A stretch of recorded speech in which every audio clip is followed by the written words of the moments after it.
नमस्कार, आप देख रहे हैं एसबीसी टाइम। शुरुआत करते हैं आज की प्रमुख हेडलाइन के साथ। मंदसौर जिले में पिछले कई सालों से सार्वजनिक वितरण प्रणाली के तहत आमजन को मिलने वाले अनाज की कालाबाजारी जोरों से हो रही है, जिसके चलते पूर्व में मध्य प्रदेश में कालाबाजारी करने वालों पर रासुका की कार्रवाई हो चुकी है। तो वहीं शहर के नई आबादी पुलिस ने सरकारी चावल की कालाबाजारी करने वालों के खिलाफ कार्रवाई करते हुए मामला दर्ज किया। मंदसौर शहर के नई आबादी पुलिस की टीम द्वारा सार्वजनिक वितरण प्रणाली के चावल की अवैध कालाबाजारी पर कार्रवाई करने में सफलता मिली है। मंदसौर पुलिस अधीक्षक अनुराग सुजानी द्वारा दिए गए निर्देशों पर कार्रवाई करते हुए वरुण तिवारी थाना प्रभारी नई आबादी ने सार्वजनिक वितरण प्रणाली के चावल के अवैध परिवहन की धरपकड़ करते हुए मुखबिर द्वारा दी गई सूचना पर एक बोलेरो पिकअप लोडिंग वाहन में सार्वजनिक वितरण प्रणाली के चावल अवैध रूप से परिवहन कर कालाबाजारी करने पर जिस पर थे थाना नई आबादी पुलिस टीम द्वारा तत्परतापूर्वक कार्रवाई करते हुए वाहन चेकिंग के दौरान उक्त वाहन बोलेरो पिकअप को रोका व चेक करते थे। उसमें से अलसी, मेथी व मिट्टी के कट्टों के साथ रखे चावल के 11 कट्टे पाए गए। चावल का कुल वजन 5.49 क्विंटल होना पाया गया, जिस पर वाहन बोलेरो पिकअप के चालक मदन पिता बद्रीलाल सेन उम्र 52 साल निवासी गोवर्धनपुरा तहसील सुवासरा के विरुद्ध आवश्यक वस्तु अधिनियम 1955 की धारा 3/7 के तहत अपराध पंजीबद्ध कर विवेचना में लिया गया। इस मामले में पुलिस द्वारा माल किससे लिया था और किसको देना था, इस मामले में जाँच की जा रही है। मेरे को मालूम ही नहीं है यार। ये देखिए, नई आबादी थाना को सूचना मिलने पर जो फूड विभाग के द्वारा एक जो वाहन पकड़ा है उससे करीब 5.5 कुंटल जो सार्वजनिक वितरण प्रणाली का जो चावल है वो जब्त किया गया है और उसमें विधानिक उसमें कार्रवाई की जा रही है। गुरुवार को दशहरा प्रश्नोरा नागर समाज का वार्षिक पूजन कार्यक्रम शिवना नदी स्थित कुलदेवी के मंदिर में किया गया। यह मंदिर जलकुंभी से पटा हुआ था, जिसे नगरपालिका द्वारा सफाई करके रास्ता किया गया। मंदसौर शहर के मुक्तिधाम स्थित शिवना नदी के बीच में विराजित कुलदेवी की पूजा अर्चना के लिए गुरुवार को बड़ी संख्या में दशहरा प्रश्नोरा नागर समाज एकत्रित हुआ। आपको बता दें कि प्रतिवर्ष शिवना नदी के मध्य विराजित समाज की कुलदेवी का वार्षिक पूजन किया जाता है। इस दौरान वे नदी के मध्य में स्थित मां के पूजन स्थल पर जाकर पूजन करते हैं। इसके लिए नगरपालिका द्वारा उनकी कुलदेवी के मंदिर तक जाने के लिए नाव की व्यवस्था की गई। समाज के पदाधिकारियों ने बताया कि आयोजन के तहत गुरुवार सुबह 7 बजे भगवान पशुपतिनाथ का अभिषेक व पूजन किया गया।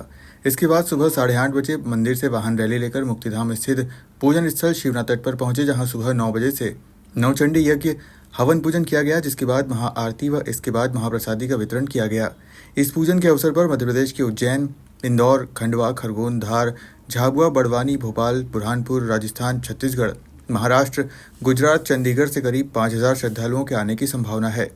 इस अवसर पर भगवान हाटकेश्वर पशुपतिनाथ का अभिषेक पूजन के साथ कुलदेवी का पूजन, हवन, महाआरती, महाप्रसादी व समाज के बंधुओं के लिए निःशुल्क यज्ञोपवीत संस्कार का आयोजन किया गया। मेरा नाम दीपिका गुप्ता है। मैं निवासी रतलाम से हूँ। मैं रतलाम से हूँ। मैं पिछले 20 साल से इस एरिया में हूँ, परंतु हमारे समाजजनों ने जो ये कार्यक्रम को बहुत बड़े तौर पे करना चालू कर दिया है। पिछले 5-7 वर्ष से मैं निरंतर आ रही हूँ और ये हमारा वार्षिक सम्मेलन है। इसमें हमें समाजजनों से मिलना और हमारे समाज का एक विकास कार्य में हर क्षेत्र में, चाहे वो बच्चों के हो या समाज से जुड़े कार्यक्रम में एकता का, आज ये हमारा समाज जो इकट्ठा हुआ है इसमें हमें एकता नजर आ रही है।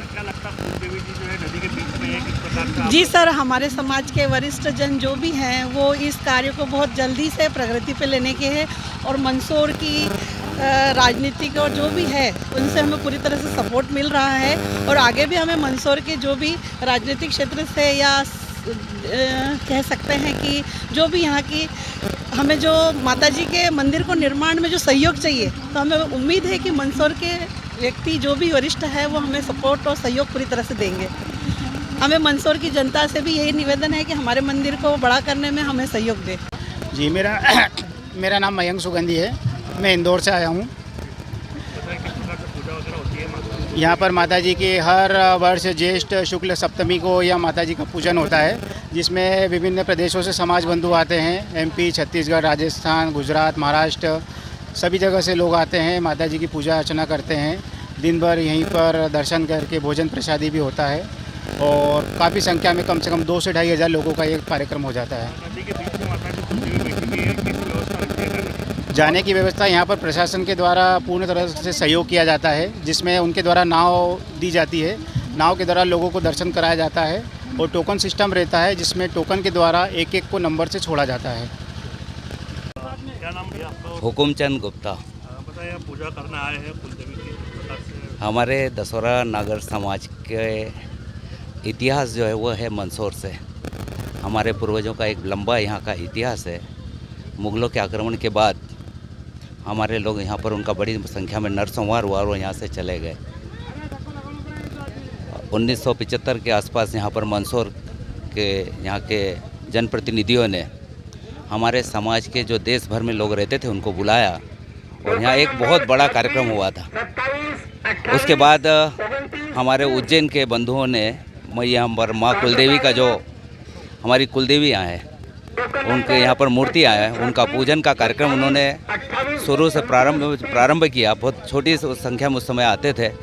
आज एक कुंभ की तरह हमारे पूरे समाज के, देश भर के जो भी समाज बंधु रहते हैं वो सब यहाँ आते हैं और आज कुलदेवी माता जी का हमारा पूजन का कार्यक्रम होता है। किस प्रकार की व्यवस्था रहती है नदी के बीच में? प्रशासन और स्थानीय जनप्रतिनिधियों का बहुत सहयोग रहता है और उनके सहयोग से यहाँ पर साफ़ सफाई भी होती है और जो बंधु आते हैं उनके यहाँ पर सब सारी व्यवस्थाओं में वो बहुत मदद करते हैं। इसलिए स्थानीय प्रशासन और जनप्रतिनिधियों का हम लोग बहुत बहुत धन्यवाद ज्ञापित करते हैं। हुकुमचंद गुप्ता, दसोरा समाज का प्रदेश अध्यक्ष हूँ।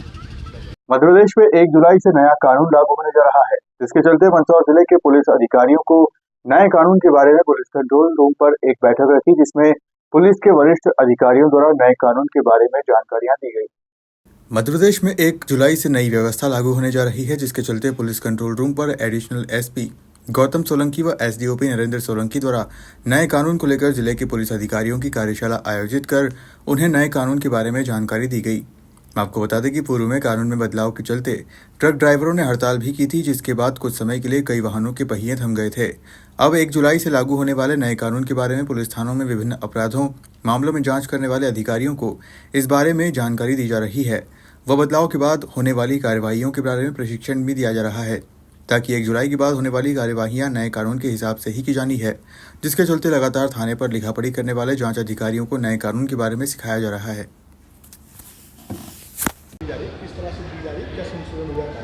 देखिए, अभी जो हमारा 1 जुलाई से हमारा नवीन कानून लागू होना है, उसी के संदर्भ में हमारे द्वारा जो हमारे सारे ज़िले के विवेचक हैं और जितने हमारा स्टाफ है, उन सभी को इस संबंध में प्रशिक्षित किया जा रहा है। जो हमारी भारतीय न्याय, जो पूर्व में दंड संहिता थी और वह भारतीय न्याय संहिता का जो उसमें नया परिवर्तित रूप है, तो सभी को इस संबंध में जो हमारे तीनों कानून हैं उस संबंध में ट्रेन किया जा रहा है, ताकि 1 जुलाई से जो हमारे कानून लागू होंगे सभी प्रशिक्षित रहे और प्रभावी ढंग से इसको लागू किया जा सके। कुछ दिशा निर्देश भी दिए सर इसमें पूरे जो हमारे नए कानून के संबंध में क्या बदलाव किए गए हैं, क्या नए धाराएं जोड़ी गई है, किन धाराओं को हटाया गया है, किन अपराधों में जो सजा के प्रावधान बढ़ाए गए हैं, वो सारे इसमें समाहित है और इसी अनुसार हम उनको ट्रेंड कर रहे हैं। चैना माता कुशला माता जन्म जयंती पर लक्ष्यकार समाज द्वारा राम टेकरी स्थित चैना माता कुशला माता मंदिर पर कई कार्यक्रम आयोजित कर भव्य जल समारोह निकाला गया। मंदसौर लक्ष्यकार समाज समिति मंदसौर द्वारा 21वां तुलसी विवाह एवं 43वां चैना माता कुशला माता जन्म महोत्सव जल समारोह निकाला गया। प्रतिवर्ष अनुसार इस वर्ष भी भगवान पशुपतिनाथ महादेव मां लालछा की पावन नगरी एवं पावन शिवना नदी के किनारे मंदसौर में श्री लक्ष्यकार समाज समिति एवं श्री लक्ष्यकार युवा मंच उत्सव समिति, श्री लक्ष्यकार महिला मंडल मंदसौर के संयुक्त तत्वाधान में कुलदेवी चैना माता कुशला माता का महोत्सव, तुलसी विवाह व भव्य जल समारोह ऐतिहासिक आयोजन बड़े हर्षोल्लास के साथ मनाया गया। इससे एक दिन पूर्व 12 जून बुधवार को गणपति स्थापना, माता पूजन व वाहन रैली श्री चैना माता कुशला माता मंदिर राम टेकरी से निकाली गई, जिसके बाद रात में संजय गांधी उद्यान में सांस्कृतिक कार्यक्रम व गरबा उत्सव भी किया गया।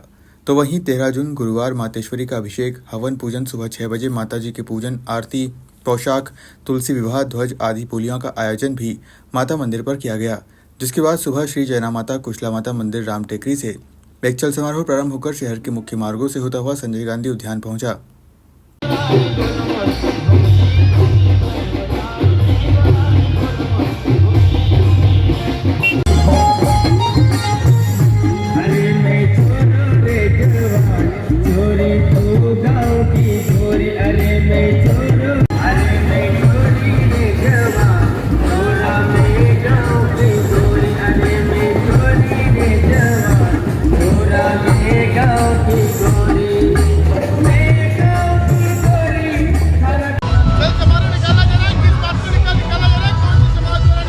ये हमारी कुलदेवी है लखेरा समाज की। ये जो चल समारोह निकाला जा रहा है ये 43वां चल समारोह है और 25वां तुलसी विवाह है। इसकी तैयारियां पूरे समाज में ज़ोर शोर से 2-2.5 महीने पहले से हो जाती है। कल शाम को छठ के बोलियां लगी है। आज सुबह चैना माता कुशला माता माता जी पर हवन हुआ है। हवन पश्चात यहाँ से चल समारोह निकाला जा रहा है, जो राम टेकरी से निकलता हुआ संजय गांधी उद्यान पर समापन होगा। दिनेश चंद सोलंकी। मेरा नाम नरेश लक्षिकार है और ये हमारे समाज की कुल देवी चैना माता कुशला माता का ये उत्सव है जो हर एक वर्ष में एक बार आता है और ये चल समारोह राम टेकरी से प्रारंभ होकर मंदसौर के विभिन्न मार्गों से होता हुआ संजय गांधी उद्यान पर समापन होगा। अभी यहाँ पर ब्रह्म मुहूर्त में यज्ञ हवन हुआ और सामाजिक बोलियां लगी और उनको सब घुड़सवार के लिए सारी बोलियां लगते हुए ये चल समारोह प्रारंभ हुआ और ये प्रारंभ होते वहाँ पे संजय गांधी उद्यान में जाकर समाज का सामाजिक जो कुरीतियाँ चल रही है उनको बंद किया जाएगा। ऐसा निर्णय समाज द्वारा लिया जाएगा और सामाजिक जो भी कुरीतियाँ है उनको बंद करने का निर्णय लेके वहाँ प्रस्ताव पास करके और फिर महाप्रसादी का आयोजन किया और समापन होगा। रतनगढ़ के समीप ट्रैक्टर और बाइक की आपसी भिड़ंत में दादी और पोते की दर्दनाक मौत हो गई, वहीं 3 लोग गंभीर रूप से घायल हो गए। बुधवार को मनासा थाना क्षेत्र के ग्राम भाटखेड़ी निवासी राजू पिता रमेश रेगर 26 वर्ष, ललिता पति राजू रेगर 23 साल व 4 वर्षीय बालिका रक्षा व सागर पति रमेश चंद्र रेगर उम्र 50 वर्ष सभी मोटरसाइकिल से रतनगढ़ में सामाजिक कार्यक्रम में गए थे। तभी वापस भाटखेड़ी आने के लिए निकल रहे थे कि रतनगढ़ और डीकेन के बीच अनियंत्रित होकर ट्रैक्टर ने मोटरसाइकिल को अपनी चपेट में ले लिया, जिससे इस घटना में कालू पिता राजू रेगर 7 वर्ष और सागर बाई रेगर 50 साल की मौत हो गई। वहीं अन्य 3 घायलों को जिला चिकित्सालय लाया गया, जहां तीनों का उपचार के लिए भर्ती किया। रतनगढ़ पुलिस ने ट्रैक्टर चालक के विरुद्ध धारा 304A में मुकदमा दर्ज कर मामला जांच में लिया है। वहीं गुरुवार सुबह मृतक दादी और पोते के शव का पोस्टमार्टम करवाकर शव परिजनों के सुपुर्द किया।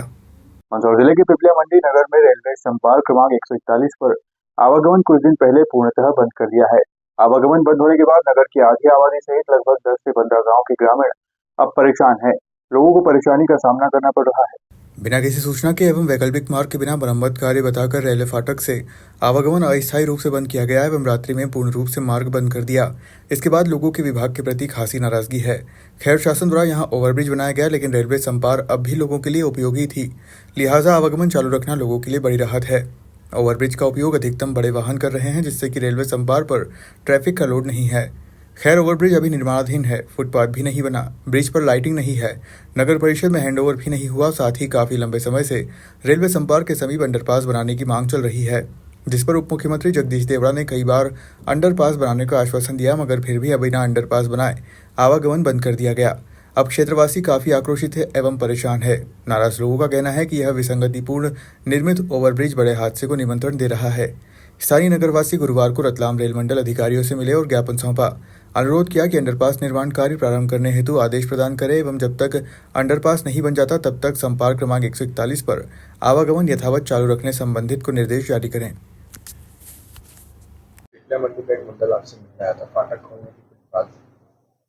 देखिए, पिपलिया मंडी का प्रतिनिधिमंडल आया था। ये 141 नंबर फाटक है, जिसपे ऊपरी पुल बन चुका है और उसके बाद ही ऊपरी पुल इसी शर्त पे स्वीकृत किया गया था कि जब ये पुल बन जाएगा तो फाटक को बंद कर दिया जाएगा। और जैसा कि आपको मालूम है, सरकार की नीतियां हैं कि ज़्यादा से ज़्यादा फाटक बंद किए जाएं रेलवे सुरक्षा के लिए और साथ साथ नागरिक सुरक्षा के लिए भी।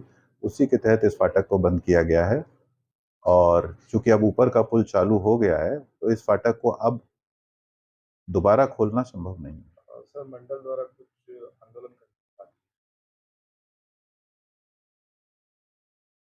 आंदोलन मेरा तो अनुरोध यही होगा जनप्रतिनिधियों से कि जब चूंकि ऊपर वाले पुल का इस्तेमाल करें और आंदोलन जैसी स्थिति का कोई औचित्य नहीं है।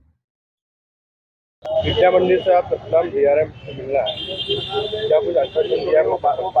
नहीं, डीआरएम साहब से बड़ी सकारात्मक चर्चा हुई है। हालांकि वो जो उनके बस में नहीं है उनके लिए उन्होंने हाँ नहीं की है, लेकिन हाँ इतना जरूर उन्होंने राहत की बात की है कि अंडरपास के लिए वो बिल्कुल तैयार है। रेलवे विभाग उनकी ओर से किसी भी तरह के कोई विलम्ब नहीं है।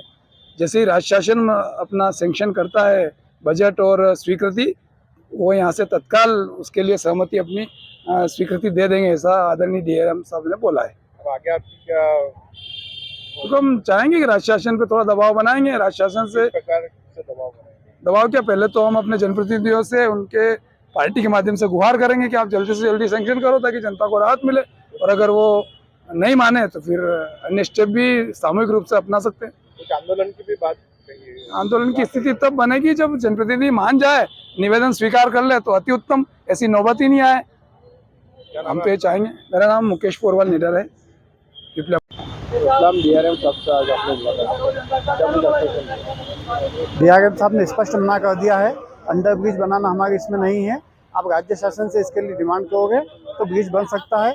अगर राज्य शासन या कलेक्टर महोदय इसमें ब्रिज के अंडर ब्रिज के बोलते हैं तो हम उसको तुरंत स्वीकृत कर देंगे और तभी आपका अंडर ब्रिज बनना संभव है। इसके अलावा फाटक खोलने के लिए हमारी तरफ से ऊपर से पूरे आदेश हम फाटक नहीं खुलेगी। अब आगे क्या आपका जो मंडल है वो क्या करेगा? आगे मंडल चाह रहा है कि आगे कुछ भी धरना प्रदर्शन आंदोलन करके और कलेक्टर साहब को, राज्य शासन को इसके लिए तैयार किया जाए कि कैसे भी करके अंडरपास बने और तब तक ब्रिज, जब तक अंडरपास को चालू किया जाए। अगर राज्य सरकार और जो आपके विधायक हैं, उप मुख्यमंत्री हैं, ये लोग अगर अंडरपास के लिए भी पास नहीं करते तो फिर आपका आगे क्या अगला कदम है? कैसे भी करके अंडरपास पास करवाना ही है राज्य शासन से। क्या नाम है आपका? मनोज जैन, पिपलिया मंडी। रास्ते की भी मांग कर रहे हैं।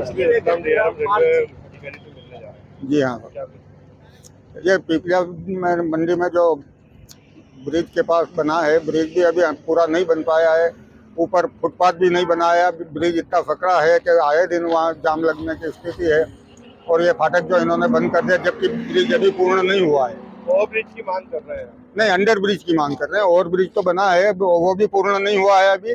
न ऊपर लाइट है, कुछ भी नहीं है और आए दिन ऊपर जाम लगता है। क्या कुछ समस्या आ रही है? समस्या यही है कि ओवर ब्रिज पर होकर जाने आने में बहुत दिक्कत आ रही है। ये फाटक बंद होने की वजह से स्कूल के बच्चों को आने जाने में, साइकिल से अगर बच्चे जाएंगे तो आए दिन एक्सीडेंट होंगे वहाँ पे। तो हम डीआरएम साहब से यही मांग करने जा रहे हैं कि ये फाटक चालू रखी जाए और जब अंडर ब्रिज, यहाँ पे अंडर ब्रिज बनाया जाए, जब तक अंडर ब्रिज नहीं बनता है तब तक इस व्यवस्था को चालू रखा जाए। क्या नाम है? रमेश पटेल। फिलहाल खबरों में सिर्फ इतना ही। आप देखते रहिए SCN टाइम्स।